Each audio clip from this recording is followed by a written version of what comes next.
Rasululloh sallallohu alayhi va sallam aytdilarki, ajrukum alal futya ajrukum alan nar dedilar. Sizlarni fatvo berishlikka jur'atlik bo'lganlaringiz jahannamga jur'atli bo'lganlaringiz dedilar.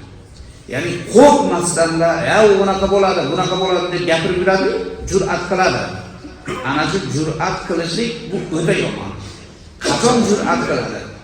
Aniq bir narsaning hukmini nima ekanligini bilgandagina jur'at qiladi. Ana shunday bo'ladi buni hukmi, bo'lmasa bo'lmaydi. Mana Rasululloh sallallohu alayhi va sallamning davrlarida bir voqea bo'lib o'tadi. Jobir roziyallohu anhu aytadilar, biz safarda edik deydilar. Bir sahroda qolib ketdik. Shunda juda qattiq sovuq bo'ldi deydilar. Shunda ichimizdan bir odam ehtilom bo'lib qoldi, junub bo'lib qoldi. Haligi odam kelib aytdiki, "Ey birodarlar, men ehtilom bo'lib qoldim, junub bo'lib qoldim. Janobatdan g'usl qilishlik vojib. Lekin barobir boshimda shu bir narsa tosh tekkan ekan, bir tiq tekkan, bir yarasi bor ekan-da, sahoba. Shu yerda asobahu hajar deb keladi, unga shu tosh tekkan deb keladi hadisda. Shunaqangi bir jarohat yetgan.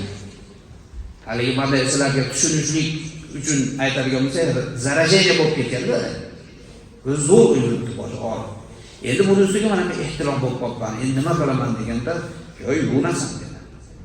"Boshqa yo'li yo'qmi? Keyin yo'li yo'q, voy bo'ldi" dedi. "Sen tushunib qolib qolsang desa qanaqa dedi u. Ibodati yotmaydi" dedi. Shunda sovuqda, qattiq sovuqda muzdoq suv bilan sahroda yuvdida haligi boshidan gazak olib, haligi sahoba o'tib ketdi. Ana shu sabab bo'lib qolib, ana shu rivojlanib ketib, haligi sovuqdan. Keyin Rasululloh sallallohu alayhi va sallamning oldilariga kelib, "Ya Rasululloh, falonchi o'tib ketdi.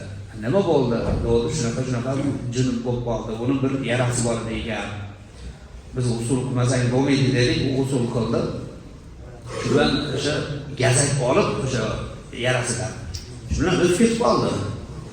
Rasululloh sallallohu alayhi va sallam qataluhu qatalahumulloh dedi.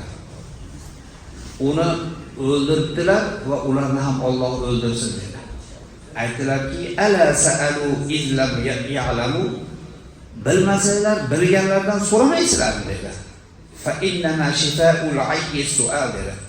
Chunki jaholatni shifosi savoldir dedilar. Agar johil bo'lsang